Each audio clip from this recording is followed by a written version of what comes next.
les voyages de Laure et Ludo.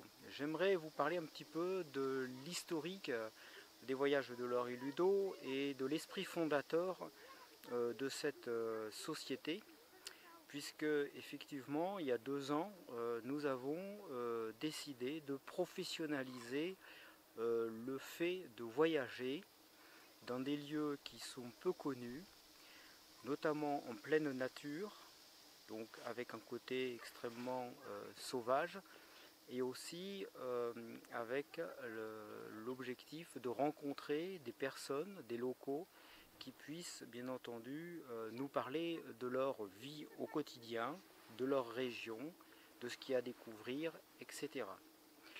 Donc il y a 2 ans, notre société de portage de repas à domicile, service à la personne, a été petit à petit transformé, modifié, de façon à ce que l'objet social corresponde aujourd'hui au voyage, au reportage de voyage et tout ce qui est lié notamment à l'élaboration de circuits de découverte, de lieux inédits, ainsi que de découverte du monde sauvage, de la nature. Alors, ce projet, on n'a pas voulu le mener seul, c'est-à-dire que moi, gérant de la société Midi-Serve, j'ai pas prévu à l'origine de m'y consacrer uniquement en tant que tel, c'est-à-dire j'ai voulu y associer ma femme, Laure, qui donc de ce fait a créé une société de communication, d'e-communication, qui permet notamment de gérer la partie relations publiques, relations commerciales, avec les personnes, les sociétés, les associations, les fondations et autres, qui sont, les particuliers bien sûr, qui sont intéressés par le reportage de voyage, les reportages que nous faisons. Donc on a 2 sociétés aujourd'hui, la société WEHE, W-E-H-E, World Exploration and Human Encounters, et la société donc Explore for You, qui est la société de communication de ma femme. Aujourd'hui, nous ne touchons aucune rémunération, hein. C'est que nous avons durant plusieurs années économisé, épargné, mis de l'argent de côté pour mettre donc concrètement en route ce projet qui bien sûr est aujourd'hui un vrai projet de vie et un projet professionnel. Donc nous ne faisons pas ça pour une année, nous ne sommes pas des particuliers qui décidons de faire un voyage pour une année, un tour du monde, et puis voilà, on rentre chez nous et puis c'est fini. Non, nous on a basculé réellement d'une vie professionnelle bien établie, avec une vie personnelle aussi bien modelée, bien rythmée. On a décidé de passer de l'autre côté, prenant un peu plus de risques, en voyageant, en étant un peu plus entre parenthèses nomade, bien qu'aujourd'hui nous sommes restés bien entendu en France, notre domicile est en France, on reste domicilié en France, mais on a déménagé, on a quitté notre maison, on a mis les meubles en partie dans les garde-meubles et de temps en temps on fait un retour en France, à peu près pendant plusieurs mois, 6 mois, ou 4 mois, ou 3 mois, enfin on fait voilà, des voyages d'1 mois, 2 mois, 3 mois, et on revient en France, on travaille, on traite toutes les informations que l'on a obtenues durant nos voyages, et on élabore d'une part des documentaires écrits sur les voyages que nous réalisons. Nous travaillons aussi sur la mise en place de circuits de découverte qui peuvent effectivement intéresser les personnes qui souhaiteraient découvrir autrement une région, un pays. Mais en même temps, notre objectif est de créer bien entendu un film, un documentaire, film documentaire, pourquoi pas pour la télévision.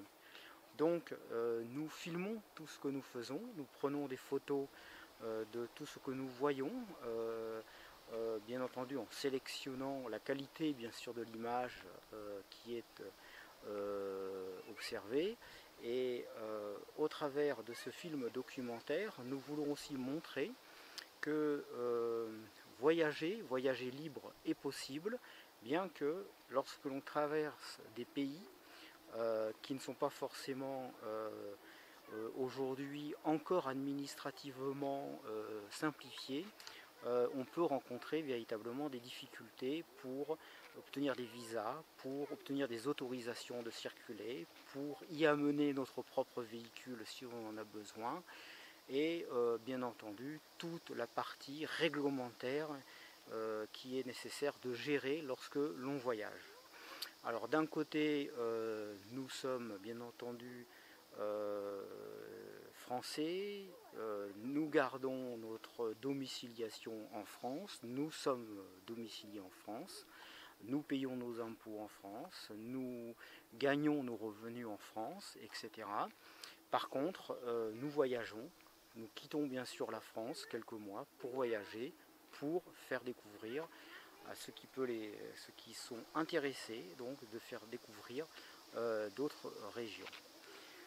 Auquel cas, pour cela, nous avons quand même été obligés de maintenir ou de créer des sociétés adaptées sur le plan professionnel au fait de voyager. Nous n'avons pas voulu voyager sur le plan personnel sans créer de structure juridique appropriée. Nous avons aussi une association, NATOM, qui pourra à l'avenir servir de support, pourquoi pas, dans les différentes actions que l'on défend. Actions pour l'environnement, pour l'action aussi pour l'humanitaire et d'une manière générale pour l'aide au développement local. Alors ça fait partie du travail que l'on réalise dans le cadre de nos voyages. Non seulement on découvre une région, on s'appuie sur les locaux pour nous guider, mais en plus, si on peut intervenir auprès de la population locale et amener un petit plus qui leur permette de, disons entre parenthèses, entre guillemets, d'améliorer leur vie au quotidien, ben nous essayons de le faire. C'est pour ça qu'on met en place des programmes d'aide au développement local qui peuvent très bien concerner par exemple l'appui scolaire, obtenir du matériel scolaire pour pourquoi pas des enfants, mais aussi pour une école. On peut aussi intervenir par exemple dans le cadre des programmes médecins de brousse pour l'obtention de matériel comme par exemple des bouteilles d'oxygène qui sont souvent nécessaires lorsque les nouveau-nés sont en hypoxie, ont besoin d'oxygène. Et souvent les médecins de brousse n'ont pas forcément tout le matériel qui est nécessaire pour sauver des vies. On intervient aussi, donc c'est un peu le cadre humanitaire, pourquoi pas dans essayer d'améliorer des structures liées à la purification de l'eau, à l'obtention de l'eau dans des zones pourquoi pas désertiques ou difficiles.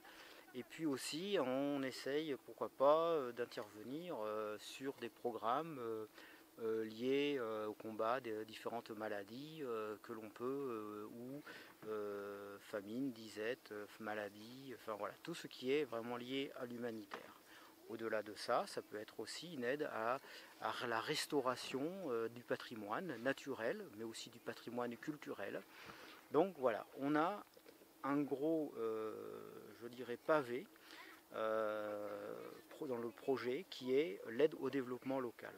Donc nous ne faisons pas que voyager, on fait aussi cette aide au développement local. C'est pour cela que dans le cadre de notre structure, nous avons mis en place une structure professionnelle au travers de statuts juridiques appropriés. Donc on a monté une société adaptée à la structure du voyage, avec tout, je dirais, toutes ces orientations possibles. Et aussi, on a fait cela pour montrer que ce n'est pas un projet temporaire pour quelques mois, non, c'est notre projet définitif, c'est aujourd'hui notre vie au quotidien. Alors bien sûr, là on a épargné suffisamment d'argent pour mettre en place, on a investi suffisamment pour mettre en place ces projets-là. Très rapidement, il nous faudra bien sûr des partenaires auquel cas je fais cette vidéo aussi pour appeler un petit peu des partenaires qui seraient intéressés pour nous suivre dans nos expéditions, je le rappelle, en famille, avec des enfants, et des partenaires qui peuvent, disons, avoir un intérêt sur différents plans. D'une part en termes de communication, d'image nature, mais on peut aussi apporter tout un panel de prestations, voilà, pour l'entreprise, comme pour l'association. On peut monter des conférences appropriées par rapport aux expéditions que l'on fait, aux excursions que l'on réalise, par rapport aux pays que l'on découvre, aux régions. On peut parler de développement économique, de géopolitique, on peut parler de développement commercial, on peut faire une étude de marché à l'export pour une entreprise qui serait intéressée pour investir dans une région X ou Y. Voilà. Et en même temps, on peut aussi contribuer dans le cadre du développement, ce qu'on appelle développement personnel, développement d'équipe, le coaching. On peut intervenir au sein de l'entreprise pour des programmes de motivation, de restructuration managériale et restructuration humaine d'une société, d'une entreprise. Alors, nous avons donc différentes casquettes au travers de notre activité, bien entendu, de voyage. En même temps, nous avons un historique de sciences scientifiques, donc ce qui fait que nous pouvons mener aussi des tests, des essais. D'ailleurs, on fait des tests et des essais sur tout le matériel que l'on achète, que ce soit vidéo, hi-fi, vidéo, informatique, que ce soit aussi tout le matériel outdoor, l'équipement, les vêtements, mais aussi l'alimentation, la diététique, ainsi que la cosmétique en cours de voyage, et tout ce qui est hygiène. Voilà. Nous faisons aussi, et nous avons la possibilité, au travers de protocoles scientifiques, par exemple, de mener des expériences sur l'évolution du mental et du physique, de la physiologie de la personne, notamment chez les enfants, en cours d'expédition. Lorsque nous sommes dans des milieux contraignants et que nous sommes contraints de réagir d'une façon complètement différente par rapport à notre vie quotidienne, etc., eh bien, il est intéressant de voir quels sont les processus physiologiques qui sont mis en place pour faire face finalement à des difficultés. Comment on surmonte ces difficultés lorsque l'on est mis en difficulté, on est mis dans des situations périlleuses.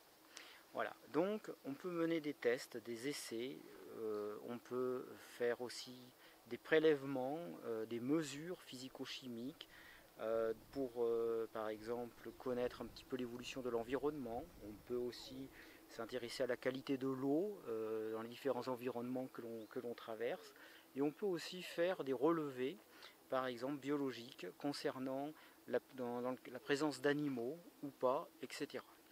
Donc voilà, on a une palette très intéressante, donc je vous invite à visiter notre blog Les Voyages de Laure et Ludo, blogspot.com.